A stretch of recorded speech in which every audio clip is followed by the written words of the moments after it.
At 03:27 hours, local time, on April 26, 21 Ukrainian AN-196 Liutyi unmanned aerial vehicles departed from a secret launch point near Odessa, flew low across the Black Sea, and headed straight toward Belbek Air Base in Crimea from the northwest. Their target was Russia's MiG-31s, the supersonic interceptor fighters capable of carrying the Kh-47M2 Kinzhal missile, which Moscow often uses to strike hardened command posts, logistics depots, and energy infrastructure deep inside Ukraine. The mission was still proceeding according to plan until they approached the Olenivka area. At an air defense position near the coastline, a Russian S-350 Vityaz crew had been sitting alert in front of the radar screen for nearly 4 hours. The sky in front of them had been almost completely empty. Then, in one scan, the screen suddenly lit up. 21 signal tracks appeared at an altitude of about 10,000 feet, spread across a strip of airspace just over 2 miles wide. They were flying in a dispersed formation, just radar returns that were almost identical to one another, moving slowly straight toward the southeast at a speed of about 120 miles per hour. The operator immediately put his hand on the launch switch, but he did not press it. Something was wrong. Each AN-196 Liutyi continuously merged and then separated into individual targets on his screen. That was because the composite structure of these UAVs made their radar return much weaker and far less stable than that of a normal metal aircraft. Carbon fiber and reinforced plastics do not reflect radar waves as clearly as the aluminum bodies of fighters or transport aircraft. On top of that, they were constantly changing altitude and maneuver amplitude. At a distance of 30 miles, their signals flickered right at the edge of the stable detection zone, sometimes disappearing completely between 2 radar sweeps.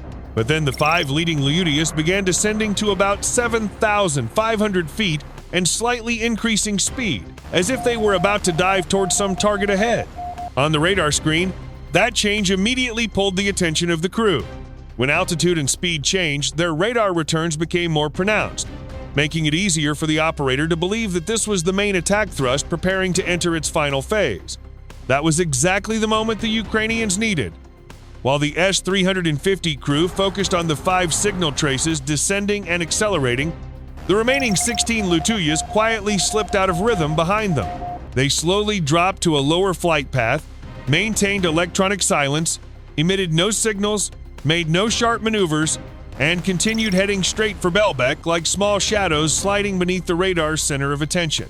Air defense crews have been trained for years to prioritize targets that emitted signals. Any source of emission could be interpreted as an airborne command center, a reconnaissance platform, or a guidance target for the entire strike package. The Ukrainians turned that very training reflex into a trap, using false signals to draw missiles toward decoy targets. While the silent attack Liutyis continued slipping through the formation, the operator began calculating as the UAV swarm closed in. 21 targets and 24 missiles ready. If they fired everything too early, the combat crew would need at least 14 minutes to reload, while the remaining targets would still continue toward Belbek. Standard doctrine required engaging the clearest threats first while preserving ammunition for follow-on waves. Sequential fire would allow them to observe the result of each missile, but the first explosion could create interference and obscure the remaining targets. Simultaneous fire, on the other hand, risked sending multiple missiles after the same target. The Liutyis that were climbing had already crossed 20 miles, and their signals grew stronger as their altitude increased. The operator finally selected 5 targets, 4 aircraft climbing, and 1 emitting a signal. Then he fired. The S-350 Vityaz launcher hissed as it swung sharply toward the northwest. 5 9M96E missiles left the launcher simultaneously, driving straight up into the northwestern sky. In the first few seconds, their solid fuel motors accelerated them to more than Mach 3, quickly climbing past 12,000 feet to take a favorable interception position above the UAV swarm. At that altitude, the air was nearly 1/3 thinner than its sea level, allowing the missiles to hold speed better and expand their target engagement envelope. On the control screens, the time to impact began counting down. 35, 25, 15. The first explosion appeared at 03:31 hours, local time. The proximity fuse activated at a distance of only a few yards, close enough for the fragmentation warhead to achieve maximum effect against a composite-bodied UAV. The 9M96E missile itself is an interceptor more than 15 feet long, weighing 730 pounds and carrying a 52-pound fragmentation warhead. When the fuse activates, the explosive charge inside drives high-speed metal fragments outward into a narrow kill zone around the missile's flight path. Against a large target like a fighter aircraft, it can damage control surfaces, sensors, or engines. But against an AN-196 Liutyi, which is much smaller, only a few fragments penetrating the wing, fuselage, or control section are enough to make it lose stability and fall out of formation. The first Liutyi broke away from its flight path, rolled sideways, and disappeared from the radar screen inside a brief cluster of interference. 3 seconds later, the second missile hit the next target, then the third, then the fourth. In less than 12 seconds, 4 of the 5 leading Liutyis were torn out of formation. On the radar screen, the signal traces that had been the most prominent suddenly dissolved into small reflection clouds, dropping into a chaotic patch of clutter. To the S-350 crew, it looked like a perfect interception salvo. The clearest targets had been destroyed. The main attack thrust seemed to have been broken before it could even enter its final phase. But that was exactly what the Ukrainians wanted them to believe. The Liutyis that had been shot down were not the most dangerous part of the UAV swarm. Then, the fifth missile locked onto the Liutyi that was emitting a signal, but the moment the fire control radar's lock signal strengthened, the signaling Liutyi immediately went silent. Its prominent return on the screen weakened, then slid straight toward the area where the 4 UAVs had just been shot down. That was not an attempt to run. It was diving into the clutter zone. In the same patch of airspace, composite fragments, broken metal, half-burned fuel, and radar returns from the explosions were all overlapping. Dozens of small signals were flickering, dropping, spinning, and dissolving across the screen. The Liutyi that had just cut off its emissions immediately turned into a weak trace mixed inside that field of debris. The fifth missile kept driving toward the strongest reflection zone. But what it saw was no longer a clear target. It was a cluster of mixed signals left behind by the earlier explosions. The proximity fuse activated in the middle of the clutter. A flash of light burst in the sky, but no UAV disappeared from the screen. The missile had detonated exactly at the point it had been guided to. The only problem was that the Liutyi was no longer at the center of the kill zone. Within a few seconds, the crew understood the problem. 5 missiles had left the launchers. 4 targets had been destroyed. 1 target had escaped interception by using the very clutter created by the earlier explosions. And behind that decoy layer, the remaining 16 AN-196 Liutyis were still flying lower, quieter, and continuing straight toward Belbek Air Base. This was not a random escape maneuver. It was the next step in a flight plan that had been programmed in advance. Ukraine's Alpha Special Unit had calculated the moment when the interceptor missiles would arrive, based on data from previous attacks. More importantly, they knew that after the first interception salvo, the radar screen of the S-350 Vityaz would no longer be as clean as it had been at the start. Debris, small fires, torn UAV fuselages, and overlapping return traces would create a brief zone of clutter, but enough to throw the battlefield picture of the Russian air defense crew into confusion. The transfer of data to the air defense layer behind was supposed to happen very quickly. The number of targets, altitude, speed, and flight direction all had to be passed on almost immediately. But what the S-350 crew was seeing at that moment was no longer 16 clear UAVs. It was dozens of flickering bright traces on the screen, where real targets were mixed with debris, altitude was changing constantly, and positions were spreading out after every sweep. It was the earlier interception explosions themselves that had dirtied the radar, turning the sky in front of Belbek into a messy field of signals. The system could update data in only a few seconds, but distinguishing which trace was a real Liutyi and which trace was debris still required human confirmation. By the time the crew compared speeds, filtered altitude again, and reassigned the targets, 45 seconds of precious time had passed. In those 45 seconds, the remaining UAVs could drop below the zone of stable observation, change their approach direction, or move far enough forward to shorten the reaction time of the air defense line behind them. The air defense line behind Belbek had to bear the consequences of the chaotic radar picture that the S-350 Vityaz had just handed over.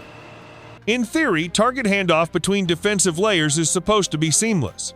The S-350 engages targets at long range within 35 miles, where maneuvering targets and low-altitude jamming are at their highest. The M3 behind it receives whatever remains once the UAVs enter the closer engagement zone. By contrast, the M3 is designed to handle medium-range threats, where UAVs, cruise missiles, or aircraft have already slipped through the farther air defense layer and begun entering the direct protection zone around Belbek. Its effective engagement envelope therefore begins at about 3 to 40 miles, depending on the target's altitude, speed, and direction of flight.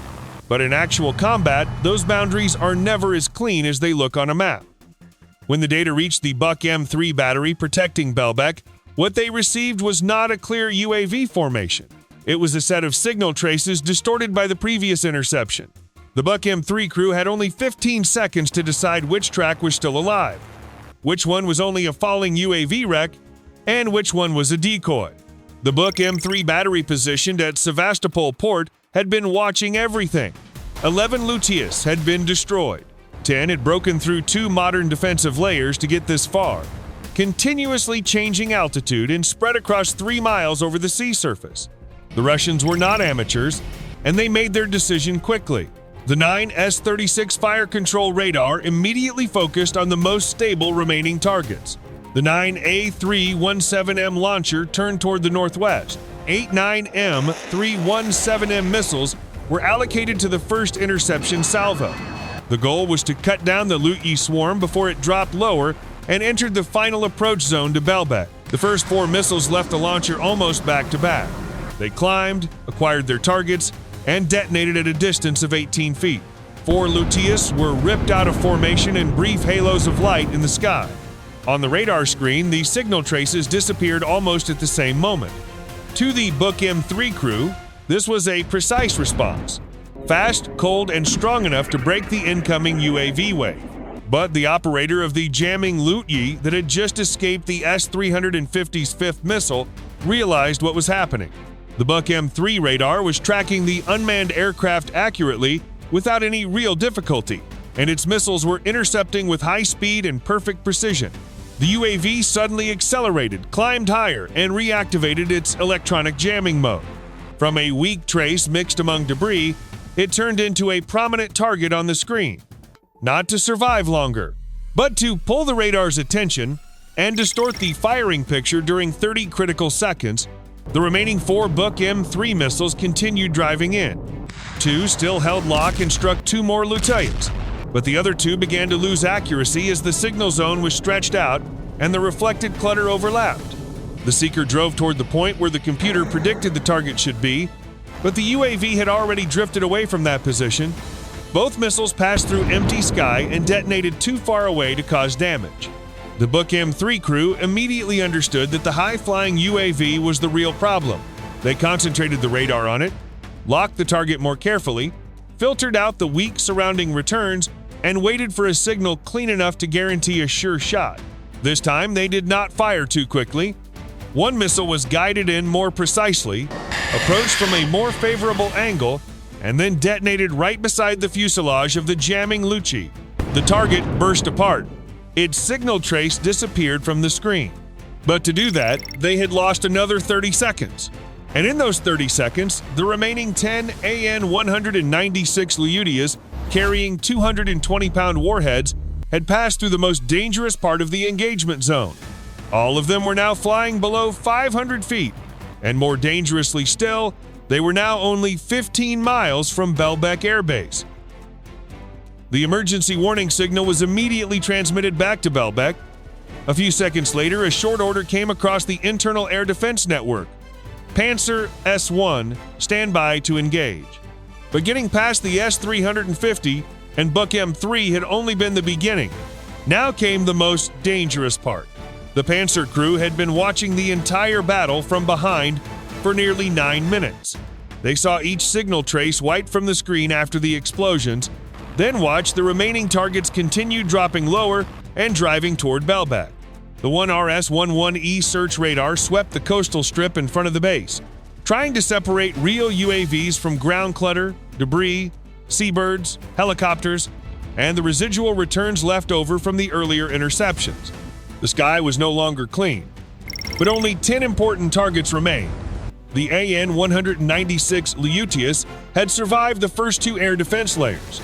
They were not flying straight like a training formation. They were hugging the coastline, the waterline, sand spits, sparse residential zones, and low terrain bands, the very places where low-altitude radar returns are easiest to merge into the background. Some were flying at altitudes of only about 150 to 300 feet. Others appeared and disappeared as the coastal terrain masked their signals. Some showed on the screen for less than 2 seconds before vanishing behind a low strip of land. To the Pantsir crew, they were not clear, bright points against the sky. They were small, faint, slow, low, irritating traces. The Liutyis did not need to emit signals to know where they were. They flew by inertia, then corrected themselves using preloaded optical landmarks. The forward cameras matched the coastline, the bright water edge, dark land strips, coastal roads, clusters of houses, and recognizable terrain features.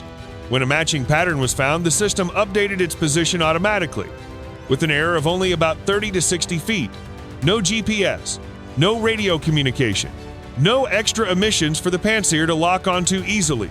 The operator selected one target sliding close to the coastline, about 11 miles from the base, and began the lock process. The 1RS-21E fire control radar switched into focused mode. In theory, the Pantsir S-1 was built for exactly this kind of target: UAVs, cruise missiles, low-flying targets, and objects that had slipped through the longer-range air defense layers. But theory does not slow time down. The 57E6 missile can drive out at more than Mach 3, but speed was not the problem. The problem was that the radar had to hold a tracking line clean enough to use. The Liutyi flew slowly, only about 120 miles per hour, and remained low and close to the terrain. In one sweep, the signal weakened. In the next, it brightened. Then it sank again into returns from the water surface, the land edge, and debris still hanging in the air. The fire control computer predicted the next position based on the target's speed, heading, and current altitude. That works well when a target flies steadily against a clear sky. But with a low, small, slow UAV, it moves only about 50 feet in 300 milliseconds. For a radar looking through coastal clutter, a shift that's small can be mistaken for background noise, smoothed over, and then turn the tracking line unstable. That was the Pantsir's paradox in this moment. It was fast enough to chase the target, but the target was too low, too small, and too quiet to always appear as a clean firing point. The launcher turned toward the coastline. 2 57E6 missiles left the launch tubes in bursts of white flame, accelerated to more than Mach 3, and drove toward the signal traces sliding low in front of Belbek. There was no high arc followed by a dive like a long-range missile. They were guided continuously from the ground, receiving correction commands from the 1RS-21E radar throughout the approach. 25 seconds to impact, 15 seconds, 7 seconds. The first Liutyi kept its low flight path, hugging the edge of the coastal terrain. But in the final seconds, its signal brightened long enough for the radar to hold lock. The proximity fuse activated at a distance of a few yards. A brief halo of fire flashed above the shoreline. The first target disappeared from the screen. The second missile was launched almost immediately afterward. This time, the target was a Liutyi trying to slip through the clutter zone between the water and the land, less than 9 miles from Belbek.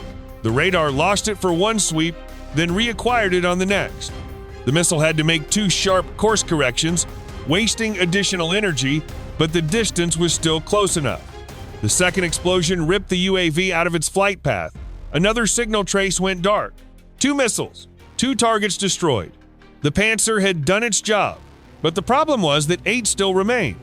They did not bunch together into one cluster that could be destroyed easily. They spread out along the coastline over a strip more than 2 miles wide, dropped lower, and stayed silent. One slipped close to the waterline at an altitude of only about 250 feet. One curved north. 2 others disappeared into background clutter and then reappeared at closer range. Every time the radar had to sweep again, the interception window narrowed further. The operator switched to the final option. The Pantsir's twin 30mm 2 Kh-47M cannons depressed and began pouring rounds into the sky.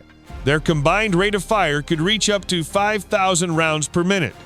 In the first few seconds, more than 300 rounds tore through the air, forming a wall of metal across the UAV's approach axis. The computer was no longer looking for a perfect hit. It was trying to fill the volume of air through which the Liutyi might pass. But firing guns at low, small, and dispersed targets is not like firing at an aircraft flying straight in. At a distance of 3 miles, a miss of only a few dozen feet means the entire stream of rounds sweeps through empty sky. And the Liutyi did not need to defeat the Pantsir in a head-on duel. They only needed to survive for a few dozen more seconds. On the screen, the signal traces kept sliding through the fire zone. The 2 Kh-47M cannons kept roaring. Bright streams of rounds cut across the sky and fell beyond the base, but no certain explosion appeared. The Pantsir crew did not stop firing, but they knew what was happening. The missiles had taken down 2 targets. The guns were trying to lock down the remaining airspace, but the 8 AN-196 Liutyis had already passed through the final interception zone. They were flying lower, more dispersed, and entering the area where the Pantsir no longer had enough time to deal with each target with certainty. The operator kept his finger on the firing trigger. The rounds were still being sent into the sky, but now this was no longer a controlled interception. It was a desperate attempt to claw back the few seconds already lost. And the remaining 8 Liutyis were closing on Belbek. Belbek lies deep along the coastline of the Crimean Peninsula, protected by the Sevastopol air defense fortress. A Russian soldier standing near the runway area received a warning over the radio. UAVs were closing in. The Pantsir had already fired. Some targets had been shot down, but 6 had still broken through. When the alarm siren sounded at 03:38 hours local time, he left his position, pulled the 40-pound 9K-333 Verba launcher from the guard post, and scanned the horizon. The sound came before the image. Not the roar of a jet, not the rotor beat of a helicopter, but a small, steady, low hum like the sound of a civilian engine stretched out through the early morning fog. At a speed of about 120 miles per hour, the Doppler effect was almost not clear enough to indicate direction. The sound seemed to come from everywhere. Then a small dark shape appeared against the low sky, slipping past the edge of the runway and the open strips of ground around the base. At an altitude of only about 200 to 300 feet, the soldier raised the Verba to his shoulder. In theory, the 9K-333 Verba is far more advanced than older generations of manned portable missiles. Its multispectral seeker does not just look for a simple heat source, but tries to distinguish a real target from flares and background interference. But the Liutyi was not a jet aircraft blasting out hot exhaust. It was a small piston-engine UAV, flying low with a composite body, its exhaust plume almost immediately diluted by the propeller wash. In the sight, the target appeared and disappeared. The background behind it was not a cold, clean sky, but the runway, hangars, maintenance vehicles, concrete, warm ground, and the lingering smoke from the earlier interceptions. The lock tone in his headset sounded in broken intervals. Lock, lost lock, lock again. The order was very simple. Fire at every unidentified target entering the base. The soldier pulled the trigger. The missile left the launch tube, the backblast kicking up dust and smoke around the guard position. The Verba seeker caught the weak heat trace from the UAV's engine during a few critical seconds. The Liutyi tried to hold its low flight path, but this time it had stayed visible long enough against the sky for the missile to follow. The proximity fuse activated at a distance of 15 feet. A small halo of light flashed. The Liutyi broke apart and fell outside the runway area. One target was down, but the moment the soldier lowered the launch tube, he saw other black dots appearing behind it. Not one, but several. They were not coming in from the same direction.